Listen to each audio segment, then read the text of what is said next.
Amém. Romanos capítulo 12, vamos ler os versículos 1 e 2 para começar. Vamos todo mundo junto?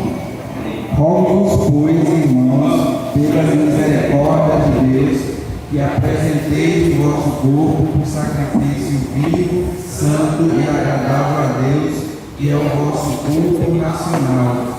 E não vos conformeis com este século, mas transformai-vos pela renovação da vossa mente, para que experimenteis qual seja a boa, agradável e perfeita vontade de Deus. Vamos ler o versículo, pular agora para o 4 e 5.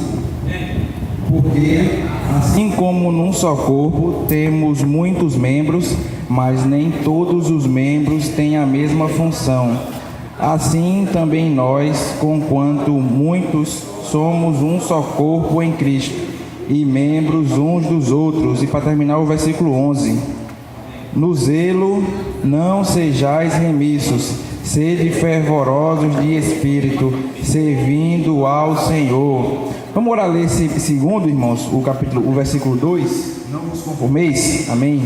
Senhor, não permita que a gente se conforme com esse mundo, Senhor, que a gente assuma a forma.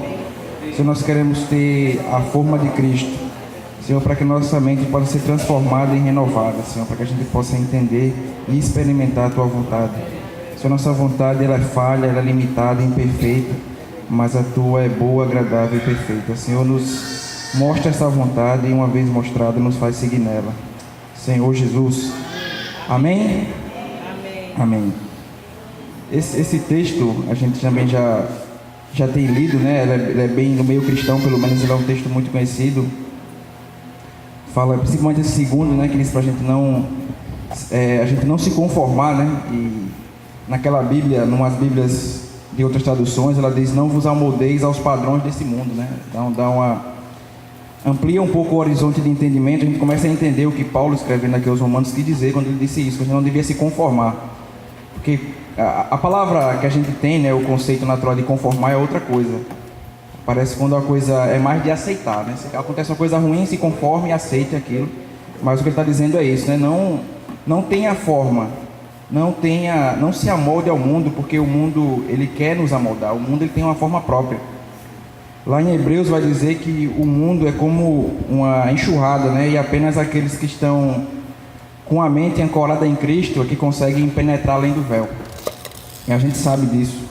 O mundo ele quer nos influenciar todo dia, o dia todo, porque ele nos cerca, né? Ninguém pode viver. Estava tendo comunhão com os irmãos que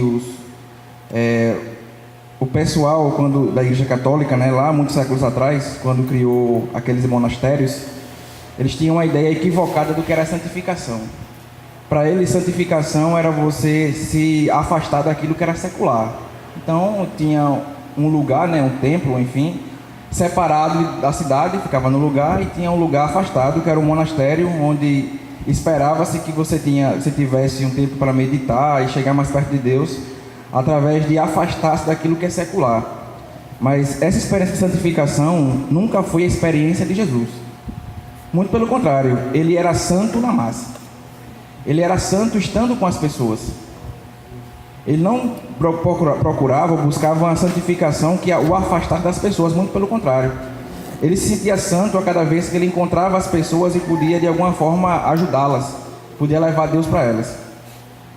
Só que o mundo hoje, né, eu acho que essa linha ela é muito tênue. É óbvio que Deus ele quer que a gente não frequente alguns lugares, isso é bem claro. Mas o que a gente não pode ser é limitado em relação às pessoas. Eu não posso procurar uma santificação que me afaste das pessoas.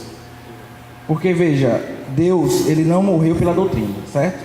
Jesus ele não morreu pela doutrina. Jesus ele não morreu para criar um conjunto de princípios e de regras. O Evangelho não é isso. O Evangelho não é um conjunto de princípios e de regras que Deus criou para que a gente andasse nisso. Ele não morreu por isso. Ele morreu pelas pessoas. Então, se Deus morreu pelas pessoas, a coisa mais valiosa que todos nós temos aqui é a vida. Satanás sabe bem disso. Tanto que ele disse a Jó, né? Ele tirou tudo que Jó tinha e voltou à presença de Deus. E Deus diz: tá vendo aí como Jó acabou não blasfemando contra mim? Ao inimigo, como sabe, como a gente pensa, ele disse: pele por pele. Tudo que o homem tem, este dará pela sua vida. Então, o bem mais precioso que nós temos é a nossa vida. E o bem mais precioso que Cristo tinha também era a vida dele. E ele deu a vida pelas pessoas. O Senhor, ele deu a vida por nós. Então não existe uma experiência de santificação genuína que nos afaste das pessoas. Uma experiência de santificação genuína nos aproxima das pessoas, porque nos torna mais humano, porque ser humano é isso. Tem um camarada que ele era filho de um coronel e ele largou tudo e foi morar na rua. E ele fala uma frase que eu acho interessante. Ele disse que nós estamos no jardim de infância da humanidade, e eu concordo com ele. A gente está muito longe de ser um ser humano, né? Um ser humano no aspecto como Cristo era, porque ele era plenamente humano e plenamente Deus. A nossa humanidade, mesmo aquela mais virtuosa, ainda está muito distante da humanidade de Jesus. Que a gente tem a tendência de nos achar melhor que os outros, de querer o melhor para a gente, né? Tem um irmão que diz que a gente, o que é o pecado, né? O pecado começou com Eva, quando ela comeu e depois repartiu. O pecado começou em comer primeiro para mim, mesmo que fosse o mal, né? Embora ela não achasse, né? Porque ela diz, o fruto é agradável à vista e bom para dar entendimento. Então na cabeça dela era bom. Então o pecado começou com a busca por uma coisa boa, fora da vontade de Deus, mas primeiro para mim, o bom para mim primeiro. Então ela tomou e comeu e deu ao seu marido. Só que Jesus, quando multiplicou o pão, você nem vê o relato que ele comeu daquele pão multiplicado. Embora eu acredite que ele tenha comido. Mas se você for ler, como a gente teve visto aqui na semana retrasada, todos os relatos nos 4 evangelhos que aparecem, não aparece Jesus comeu. Embora a gente creia que ele tenha comido. Mas a ordem primeiro era que ele repartisse. Então tá aí o primeiro Adão. O primeiro Adão é aquele que primeiro é para si. Aquele que vislumbra uma coisa boa, toma e come. O último Adão, que é Cristo, ele reparte e ele pensa depois em si. Tanto que, como eu falei, não existe nenhum relato, né? Embora a gente creia que sim, mas não há nenhum relato que ele comeu daquele pão que ele mesmo multiplicou. Então a natureza humana, ela está assim. E esse é o mundo que ele quer realmente nos influenciar. Porque Satanás, quando apareceu para Jesus, ele disse: transforma essa pedra em pão. Sacie a sua necessidade. Satisfaça o seu desejo. Então é isso que o inimigo nos tenta todo dia, né? Quando Pedro disse para Jesus que de modo nenhum aconteceria isso, e isso era ele morrer, que ele tinha acabado de dizer que ia ser entregue na mão dos homens, o Senhor repreende e diz: olha, para trás de mim, né? Para trás de mim, Satanás, que você cuide das coisas dos homens. Então a gente também, né, tem uma ideia errada daquilo que Satanás quer para a gente pensa muito em feitiço e não sei o que, mas o que o inimigo quer primeiramente é que a gente faça a nossa vontade. Porque veja, você não cogita das coisas você cogita das coisas de Deus, mas dos homens. Não é você cogita das suas próprias coisas, é nas coisas dos homens. Então o que é coisa de Satanás? Coisa de Satanás é aquilo que leva o homem a fazer a sua própria vontade. Isso é de Satanás, fora da vontade de Deus. É por isso que Paulo aqui aos romanos ele alerta: não tomem a forma do mundo. Não tomem essa forma, porque o mundo ele quer nos influenciar de todos os lados, e não atentem, não aceitem essa transformação que o mundo quer proporcionar, mas transformem pela renovação da vossa mente.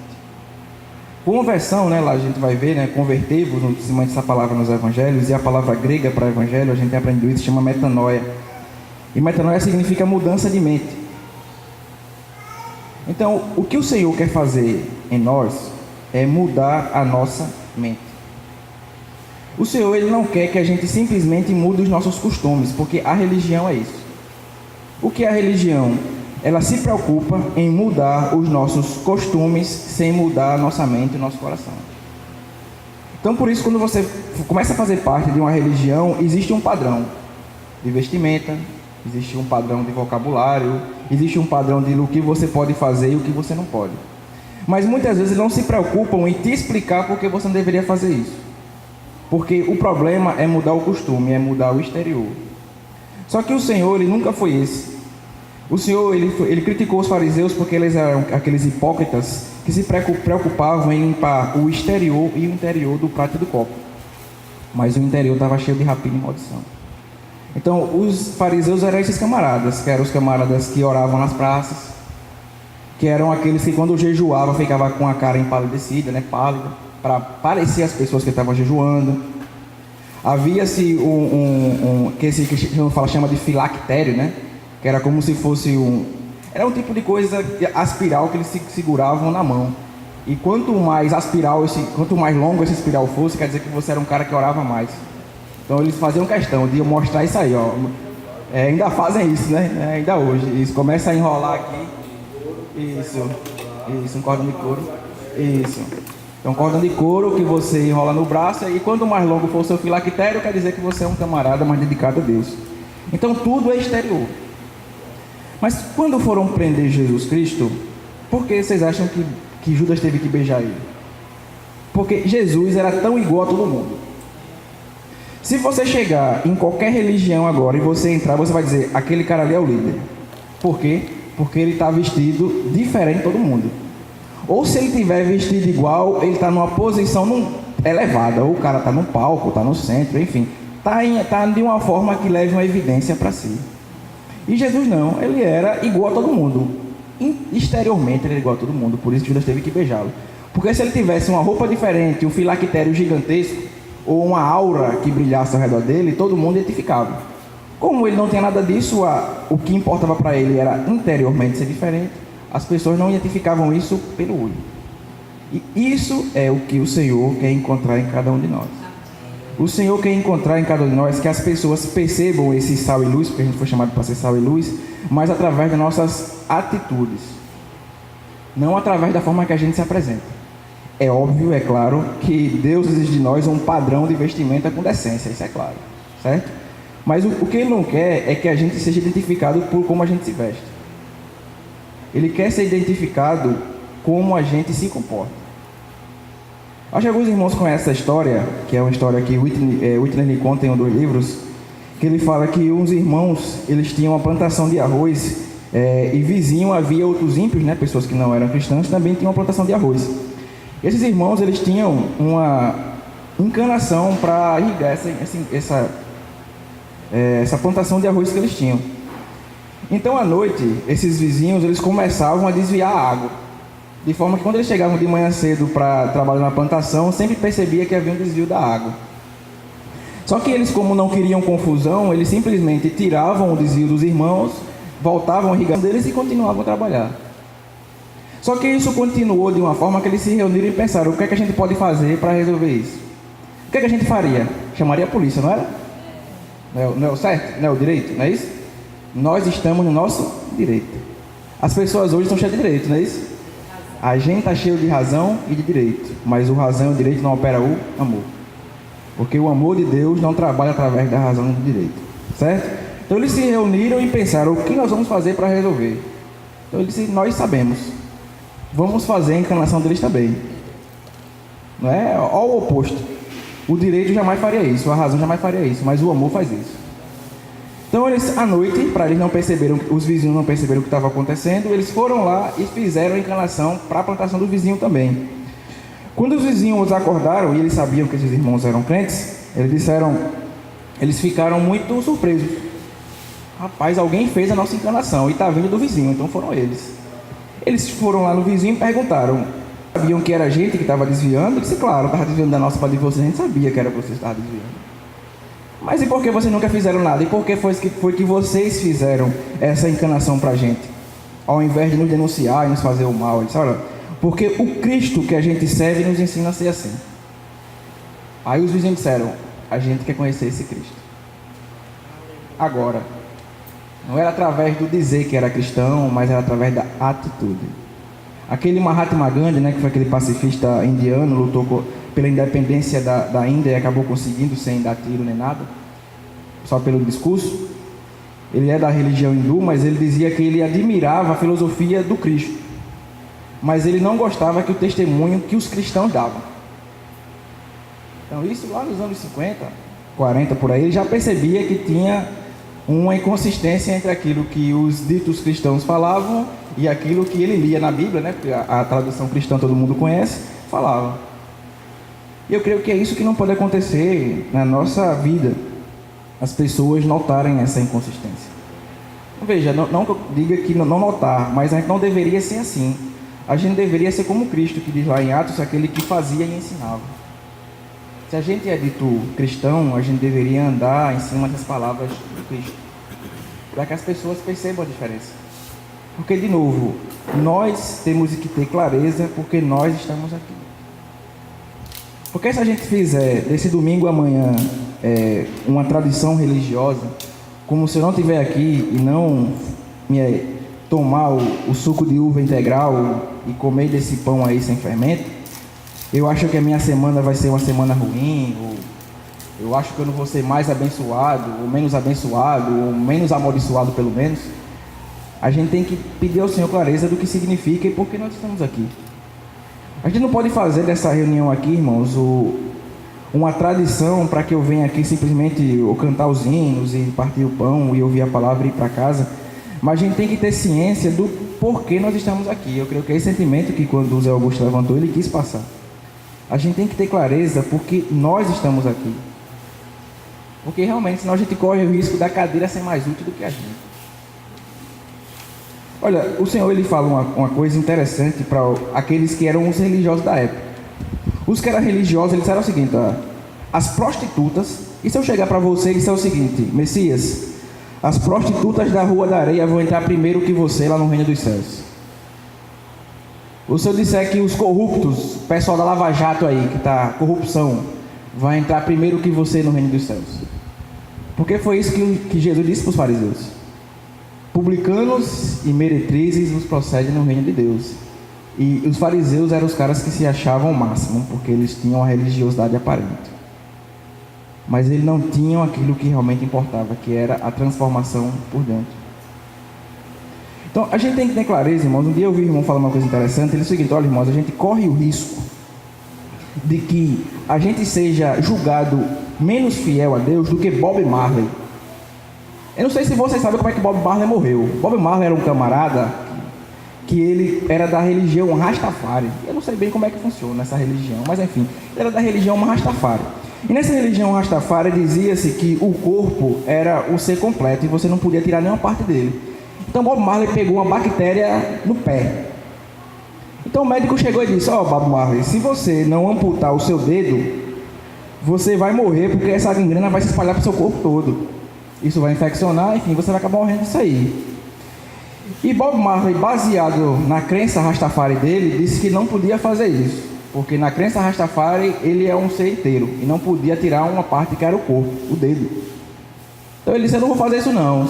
Se Rasta, sei lá como é que é o Deus do Rastafari, quiser me curar, que ele me cure, mas eu não vou tirar meu dedo. E Bob Marley acabou morrendo disso aí. Essa gangrena virou uma infecção generalizada, ele morreu disso. Então Bob Marley ele morreu por aquilo que ele acreditava, embora que equivocadamente. Então Deus pode julgar Bob Marley mais fiel do que nós, porque nós muitas vezes não estamos morrendo por aquilo que a gente professa acreditar. E Bob Marley morreu por aquilo que ele professava acreditar. Então Bob Marley tinha o Deus errado, tinha a crença errada e morreu por isso. A gente tem o Deus certo, a forma certa de cultuá-lo, e nós não estamos morrendo por isso. Muito pelo contrário, a gente está muito vivo para nós mesmos. Isso é uma coisa que a gente tem que repensar. Porque Paulo diz que está crucificado. Olha, o velho homem morreu, e vai dizer em Gálatas: eu estou crucificado com Cristo. Então o crucificado, pela lógica, não deveria ter nem vontade própria, né? Mas muitas vezes nós temos, e obviamente estou falando isso me incluindo também. Nós realmente, né? Sendo sincero, nós. Então nós estamos incluídos nisso como aqueles que fazem muito nossa vontade. E qual é o caminho para que eu saia desse caminho que me leva a fazer minha vontade e comece a trilhar aquele caminho que me leva a Deus? É eu permitir que Deus transforme a minha mente. É permitir que o Senhor ele me mude de dentro para fora. É eu não chegar para Deus baseado na minha justiça própria. Eu não chegar para Deus achando que porque eu estou vindo aqui domingo de manhã, ou eu escuto os hinos durante a semana, ou eu leio alguns versículos e capítulos da Bíblia durante a semana, nada vai me acontecer, porque Ele nunca prometeu isso. Então, a gente estar aqui nesse domingo não vai fazer com que a gente sofra mais ou sofra menos. Claro que se eu procurar sofrimento, ele vai vir, né? Não é isso que eu estou dizendo. O que eu estou querendo dizer é aqueles sofrimentos que nos são impostos independente da nossa vontade. Porque nós não estamos aqui para sofrer menos. Lá em Filipenses vai dizer uma frase que a religião hoje, eu acho que queria extirpar da Bíblia, que diz o seguinte: A vós outros foi dado a graça de padecer por Cristo e não somente de crer nele. Porque as pessoas hoje pregam-se um evangelho, dito aí, evangelho da prosperidade, né? Que diz, venha para Cristo, pare agora de sofrer, erga a cabeça, Deus vai tirar do chão. E como tem até um hino, né? Deus vai ter a plateia, aí você no palco e não sei o quê. E é um evangelho que parece que Deus é o gênio da lâmpada, que eu dou uma esfregadinha, ele aparece e me concede uns desejos. E dar uma esfregadinha é fazer oração, é você cantar hino, é você fazer um louvor, e não é isso. Deus, ele não é o nosso gênio da lâmpada. Deus, ele é o nosso Pai. E um pai não quer se relacionar com o filho baseado na necessidade do filho. Deus, ele se relaciona conosco porque ele nos ama. João diz o seguinte: nós o amamos porque ele nos amou primeiro. Então a gente não tem nem capacidade de amar a Deus se não fosse o amor dele vindo para nós primeiro. Então Deus, ele quer se relacionar conosco baseado no amor. Não é baseado naquilo que ele pode nos proporcionar. Deus, ele não é o Todo-Poderoso quando ele nos cura da idade que a gente estava desenganado pelos médicos, certo? Mesmo se ele não curar, ele continua sendo Todo-Poderoso da mesma forma. Claro que se a gente estiver numa situação de doença, a gente vai querer a cura. Mas ele não vai ser mais poderoso ou menos poderoso se ele fizer isso ou não. Porque a gente tem casos, inclusive aqui que reuniu conosco, irmãos que cometeram da doença, o Senhor levou. E teve outros que o Senhor curou. Vai saber.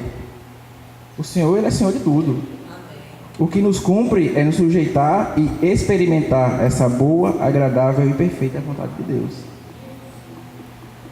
O que cumpre a nós realmente é estar sujeitos à vontade de Deus, sabendo que a vontade de Deus, ele é infinitamente melhor do que a nossa. Porque muitas vezes a gente questiona Deus, né? Deus, eu queria ter feito isso e o Senhor me deu aquilo. Eu queria ter passado em primeiro lugar na federal, o Senhor me passou em 10º lugar, ou enfim, tinha 30 vagas, eu passei na 30ª vaga numa faculdade particular qualquer. Mas Deus, por que você fez isso? Eu oro tanto, eu jejuo tanto. Então muitas vezes a gente acha que a nossa vontade é superior à vontade de Deus, mas ela não é. E muitas vezes acontecem coisas negativas com a gente que depois são convertidas em coisas positivas. Só contar essa história para ser bem breve. Eu comprei um violão há algumas semanas pela internet, ele veio com um problema. Então eu pensei, poxa, lá vai eu embrulhar esse violão, mandar para São Paulo, esperar os caras me dar meu dinheiro de volta. Oh meu Deus, só problema, lá vai eu sentar minha cabeça com isso. Aí depois eu olhei a nota fiscal direitinho, eu percebi que apesar de ter comprado pela internet, ele foi comprar a loja lá, comprou aqui em João Pessoa e mandou lá para casa. Aí eu fiz uma reclamação no site, eles mandaram para mim, mas enfim, trocando em miúdos, eu entrei em contato com o fabricante e ele disse que não tinha um violão igual aquele para me dar. Então ele acabou me dando um violão melhor, porque na ausência de um pior.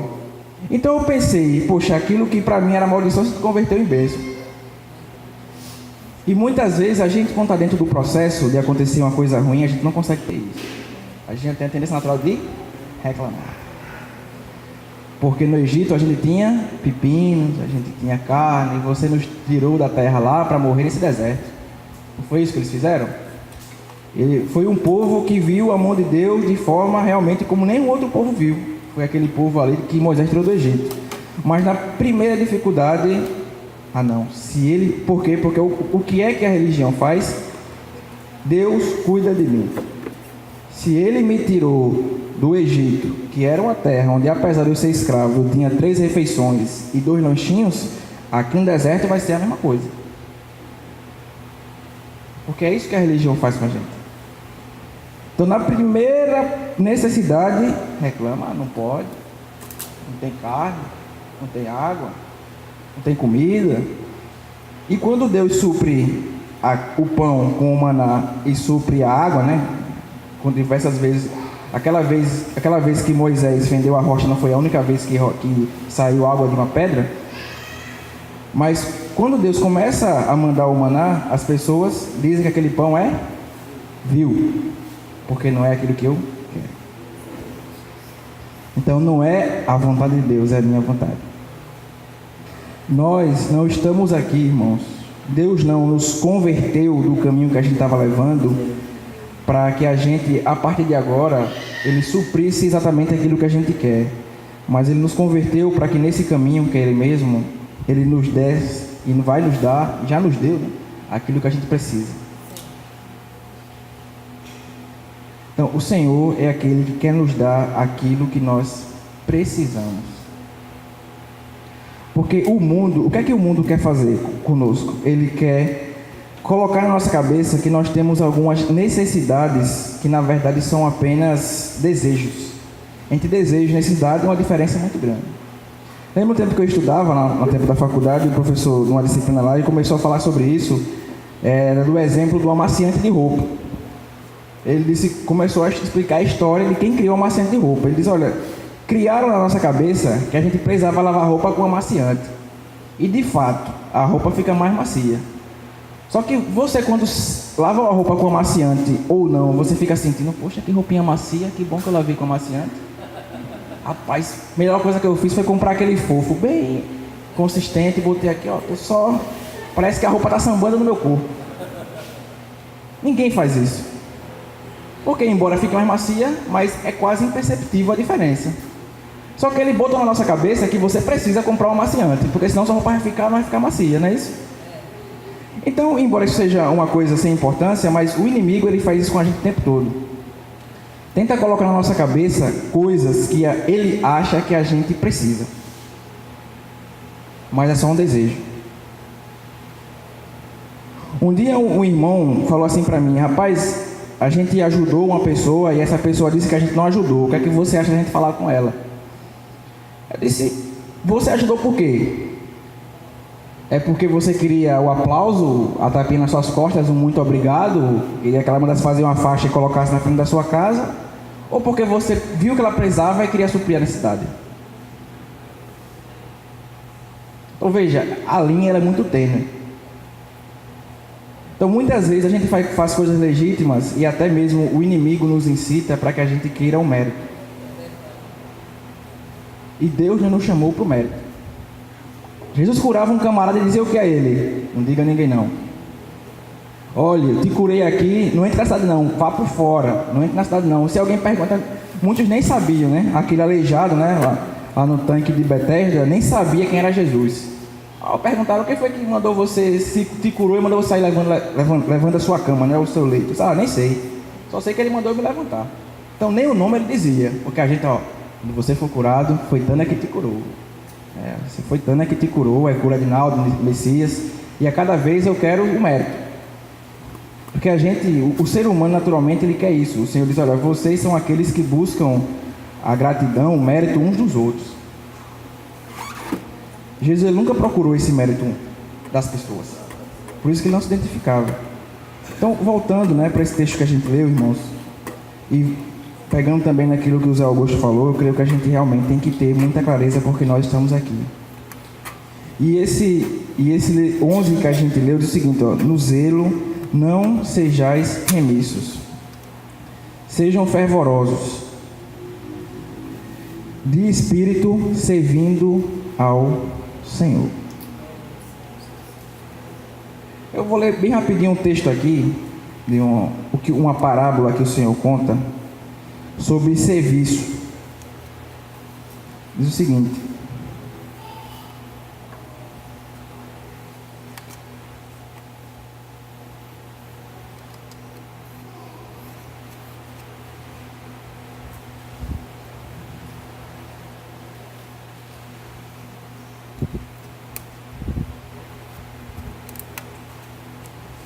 amém. Eu estou vendo aqui que é meio extenso, mas eu vou resumir. Basicamente o que ele diz é o seguinte: ele diz que qual é o patrão que tendo um servo, que depois que esse servo vem que naquele tempo era só plantações que ele tinha, o gado, ou outros rebanhos, depois que ele volta do trabalho, ele entra na casa, qual é o patrão que diz o seguinte: coma e beba e depois você vai me servir. O patrão diz o seguinte: me sirva e depois você come e bebe. Ele diz o seguinte: vocês vão ser considerados servos inúteis se vocês somente fizerem aquilo que vos for mandado. Então a gente acha, porque no trabalho, a relação que a gente tem hoje, essa relação CLT, a gente acha que é isso. Eu faço uma coisa, o meu patrão me reembolsa. Então muitas vezes diz assim: eu só quero fazer o meu. Eu estou aqui para fazer o meu. Mas em se tratando de servir a Deus, ele diz que nós somos inúteis quando a gente importa essa filosofia para servir a Deus. Eu só quero fazer o meu. Digamos que eu fosse responsável por fazer e ficar na recepção e estivesse precisando depois da recepção de outra coisa. Aí eu visse que eu também pudesse servir ali. Mas eu só posso ficar na recepção, porque eu estou aqui para fazer o meu. E Deus, como é o meu patrão, Ele está vendo eu fazer o meu, tem que me recompensar. Porque a lógica do trabalho é essa. Eu faço e a pessoa me recompensa. Mas a lógica do serviço verdadeiro e legítimo a Deus não é uma lógica de que Deus vai me recompensar. É a lógica de que Deus já me recompensou. Porque tendo sido doadas, certo? Então tudo já foi dado. Eu não faço a obra de Deus por aquilo que Ele vai me dar. Eu tenho que fazer a obra de Deus baseada naquilo que Ele já me deu. Porque o Senhor já nos deu todas as coisas. O Senhor diz, olha, vocês estão assentados nas regiões celestiais em Cristo Jesus. Não é que vocês vão se assentar. Não é que vai acontecer, já aconteceu. A questão é tomar posse disso ou não. Se isso vai ser real na minha vida ou não, isso é outra coisa. Mas está feito. Então o Senhor diz, olha, no zelo não sejam remissos, não sejam negligentes, né? O Antigo Testamento vai dizer, maldito aquele que faz a obra do Senhor relaxadamente. Então, irmãos, servir a Deus, e servir a Deus, eu creio que muito mais do que você servir aqui, nos serviços que tem aqui no local, muito mais do que você servir dessa forma, o verdadeiro serviço é através da sua vida lá fora. Porque como eu comecei falando, Deus já nos chamou para varrer esse salão, pintar esse local, lavar esse banheiro, pintar essas portas. A gente não foi chamado para isso. A gente foi chamado para ser sal e luz e ser testemunha para que as pessoas percebam Cristo em nós. Então, se eu lavo o banheiro do local, mas lá fora estou dando um testemunho ruim, eu tenho que repensar minha atitude. Porque o Senhor, olha, lá em João capítulo 15, o Senhor diz o seguinte, olha, eu sou a videira verdadeira, meu pai é o agricultor. Então Jesus é uma árvore, e no pé de Jesus o fruto é gente. Então o pé de Jesus, né, pé significando árvore, é um pé de gente. Então nós somos ramos desse pé de gente. E sendo o ramo desse pé de gente, o que o Senhor exige de nós é que a gente dê testemunho para as pessoas, para que isso possa convertê-las. Porque o resumo daquilo que o Senhor veio trazer foi isso aí. Veja bem, o Senhor, Ele curou a gente, Ele fez muito milagre, andou sobre a água, e veio vozes do céu que falou com Ele. Mas isso Ele só fez para que as pessoas dessem crédito àquilo que Ele queria dizer. Jesus, Ele não veio para curar pessoas, embora Ele tenha curado pessoas. Ele não veio para multiplicar pão, Ele não veio para andar sobre água, Ele não veio para fazer um monte de coisa que Ele fez, embora Ele tenha feito. Não era o objetivo principal dele. Ele fez essas coisas para que a pessoa dissesse, preste atenção em mim. Para que depois que Ele tivesse a atenção das pessoas, Ele falasse aquilo que realmente importa. Mas todo mundo sabe essa pergunta. Qual foi o primeiro milagre que o Senhor fez? Relatado na Bíblia. Quem é que fala aí? Passa ou repassa? E aí, quem é que lembra? Qual foi o primeiro milagre? Foi vinho, né? O Zé Augusto soprou ali para todo mundo. Então veja, o primeiro milagre de Jesus, para mim, ele exemplifica aquilo que Jesus veio fazer, certo? Porque tinha 6 talhas, né? 6 jarras grandes. E quem é que sabe o que significa 6 na Bíblia? 6 é o que é que representa? Homem. Se Alan está afiado mesmo. 6 representa homem porque o homem foi criado no 6º dia, certo? No 6º dia o homem foi criado. Então Deus criou o homem no 6º dia. Então é por isso que lá no Apocalipse o número da besta é 666. E João diz que é número de homem, certo? Quem tem entendimento calcule, o número da besta que é número de homem, 666. Certo? Então 6 na Bíblia significa homem. Então Jesus, ele foi lá e mandou que enchessem 6 talhas com água. E tendo enchido essas talhas com água, ele transformou essa água em vinho. Então veja, as talhas mudaram? Não. Então Jesus não veio mudar o nosso exterior, certo? Porque as jarras, depois do milagre, permaneceram a mesma. Então, Jesus ele não veio mudar a nossa aparência, a nosso exterior. Então, a talha permaneceu igual. Mas o interior dessa talha, ela foi mudada. Só que, eu não sei se os irmãos atentaram para isso, os irmãos sabem, mas Jesus, ele não multiplicou, ele não transformou o vinho, a água, em vinho dentro da talha. Porque a palavra diz que quando o servo tirou a água, veio água. Mas quando ele deu para o mestre de sala, era vinho. Então, o milagre aconteceu no caminho. Certo? O milagre acontece no caminho. Então, o que é que Jesus quis dizer com aquele milagre? Ele veio nos mudar por dentro, transformar nossa mente e mudar nosso coração. Mas isso acontece no caminho. A gente ganhou a conversão quando a gente creu no Senhor lá atrás. Isso foi importante. Mas foi só o pontapé inicial para uma partida. O milagre real está acontecendo agora. Porque ele disse que ele era o caminho. O milagre ele ocorre no caminho. Se eu permitir andar nesse caminho.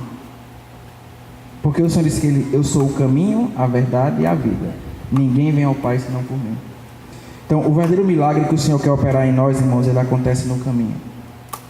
Ele acontece a gente sendo, né, aquele texto lá chamado Grande Comissão, que fala ide, né, é o tempo verbal em português, mas o grego, né, o tempo verbal ali, melhor traduzindo, seria indo. Então, indo, sendo, acontecendo, vivendo, fazendo. A realidade do reino dos céus acontece no caminho.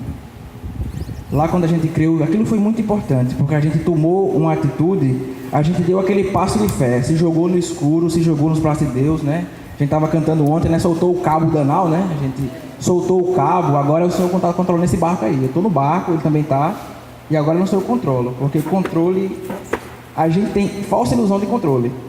Estava dizendo até com o Edinaldo. Edinaldo já capotou um carro, um dia eu girei um carro na pista.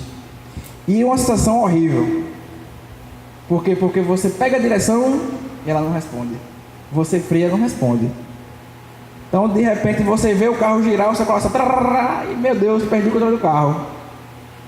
Então, o Edinaldo vai bem mais, né, Edinaldo? Virou e capotou 3 vezes, ficou todo quebradinho ele. Então, ele sabe também bem mais do que eu, o que significa isso. Então, controle é uma ilusão. A gente tem falsa sensação de controle, a gente não está controle de nada. Quem é que garante que depois que a gente sair desse portão aí, não vai acontecer algum mal com a gente? Ninguém garante isso. Controle é uma ilusão, nós não temos controle de nada. Certo? Então, nós não temos esse controle. E não tendo esse controle, a gente tem que se jogar nos braços daquele que tem. Não para que tudo me vá bem, certo? Não é isso que eu estou dizendo. Porque o evangelho, como eu disse, não é para que eu vou soltar o cabo aqui da nau, né, que é aquele hino bem conhecido, e agora vou navegar seguro, porque não é isso. O Senhor estava no barco e pediu que o mar se levantasse, a tempestade se levantasse, a ponto do discípulo ter medo de morrer, e acorda o cara aí que ele tem que salvar a gente. Então o fato de Jesus estar no barco não significa que a tempestade não vai se levantar. Mas ele está no barco. E isso faz toda a diferença. Então, irmãos, que a gente possa realmente buscar ter, como Paulo disse, porque nós temos, né, de novo, nós temos a mente de Cristo. Não é uma coisa que a gente vai ganhar, não é uma recompensa que a gente vai obter por mérito nosso, porque não depende de quem quer ou de quem corre, mas do Senhor usa a sua misericórdia. Então, nós temos, não é que a gente vai ganhar, a gente tem a mente de Cristo. Mas depende de mim e de você se sujeitar a esse Cristo para que Ele faça a obra em nós. Mas crendo que dentro desse corpo de Cristo nós temos um papel. E quando um membro do corpo de Cristo não cumpre o papel, todo o corpo ele sofre impacto.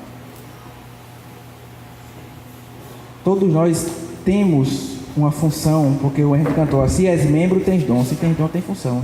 Então todos nós temos uma função aqui. Agora a gente tem que ir ao Senhor para que Ele diga como aplicar, porque nós temos. E quando Ele disser, olha, aplique nisso, a gente se sujeitar. E a gente crê, irmãos, que a gente realmente está nesse altar. Nós somos sacrifícios vivos, ou seja, nós já fomos ofertados. Só para terminar, eu vou contar essa história que eu já contei aqui. Os fariseus, eles criaram uma sistemática própria, e algumas vezes esse sistema de regras que eles criaram ia de encontro com a palavra de Deus do Antigo Testamento, né? Contra a Torá. Um deles era o seguinte: vamos dizer que você tinha muito dinheiro, só que naquele tempo não havia INSS onde seus pais podiam se aposentar, né? Não havia uma previdência, não havia nada. Então a lei dizia que quando seus pais ficassem velhos, era sua responsabilidade arcar com a despesa deles e sustentá-los. Então tinha muitos filhos que eram ingratos, que eles faziam o quê? Eles diziam o seguinte: rapaz, eu estou com dinheiro sobrando aí naquela velha poupança da Caixa, mas eu não quero usar esse dinheiro para sustentar os meus pais, eu sei o que eu vou fazer. Então eles levavam lá no templo e diziam ao sacerdote assim: olha, eu vou deixar empenhado 100 mil reais com você, e daqui a algum tempo eu vou pegar de volta 90. Isso é uma oferta, você vai usando aí, os seus 10 você pode usar à vontade, mas você guarda os meus 90, que quando meus pais morrer eu pego os 90 de volta. Por quê? Porque quando meus pais estiver velho e vir dizer: olha, meu filho, eu não consigo mais trabalhar, nem eu, nem tua mãe, está na hora de você me bancar como eu te banquei. Olha, pai, não posso fazer isso porque o que eu tinha está empenhado no templo, que era uma prática chamada Corban, certo? Que era que chamava-se de Corban, essa prática.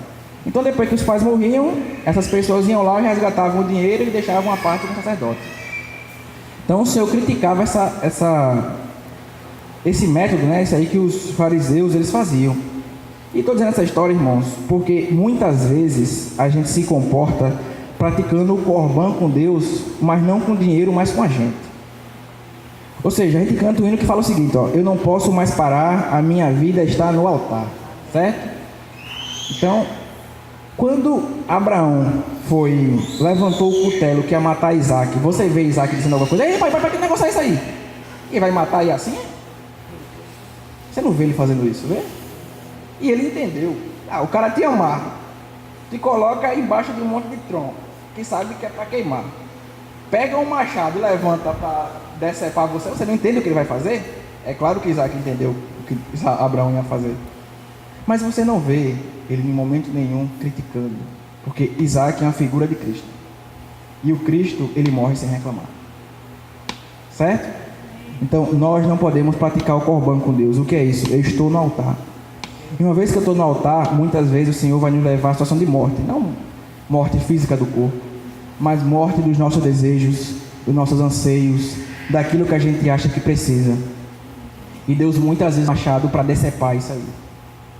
E se eu estou no altar, eu não posso praticar o Corban. Então eu vou descer do altar para voltar depois. Não dá. A gente já está amarrado. Já tem lenha embaixo de nós. E Abraão já está com o machado afiado. Então, se nós queremos ser esses cristãos, que significa pequenos cristos, a gente tem que ter como Cristo foi. Entender que nesse caminho, que é o que nos leva de volta ao Pai, alguns anseios, desejos e aquilo que a gente acha que é necessário, o Pai ele vai decepar, para que a gente realmente seja sacrifício vivo. E quando ele levanta esse machado para que aquele meu plano de vida, aquilo que eu fiz bem direitinho, arquitetei com a minha mãe, e peço para Deus abençoar, e Deus disse: isso não vai acontecer, para que eu não fique frustrado. Porque dentro do plano de Deus acontece aquilo que Deus quer, e nem sempre é aquilo que eu quero. E nós fomos chamados, nós fomos inseridos no plano do Senhor para ser um com Ele, mas não para criar um plano paralelo. Porque na geometria, o que é paralelo? São duas linhas no mesmo plano que não se cruzam. Então muitas vezes eu estou com dois testemunhos.